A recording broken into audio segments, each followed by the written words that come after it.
अस्सलाम वालेकुम दोस्तों। अगली मेरी जो सर्वाइवल बुश क्राफ्ट की वीडियो है वो इस जगह पर होगी। यहाँ पर कैंप लगाना है और पूरी रात इंशाल्लाह यहीं पर गुजारनी है। और ये सोलो मेरी ये कैंपिंग होगी। ये आप जंगल देखें दाएं बाएं।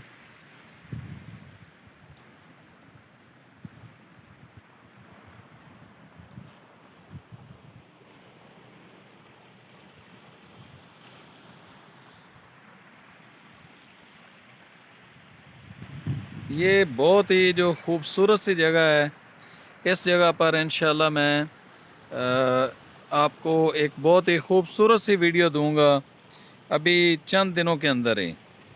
तो आप क्या मशवरा देते हैं कि यहाँ पर कैंपिंग के दौरान किन मसाइल का सामना करना पड़ सकता है और मुझे क्या तैयारी करके आना चाहिए? तो उस वीडियो को भी देखना है। और जिन दोस्तों ने अभी तक मेरा यूट्यूब चैनल टूरिज़म न्यूज़ पीके उसको सब्सक्राइब नहीं किया है तो उनसे मेरी गुजारिश है कि उसको सब्सक्राइब करें और बेल आइकन को भी दबा दें ताकि आप तक इस तरह की बहुत ही जो खूबसूरत वीडियोज़ हैं वो पहुंचती रहें।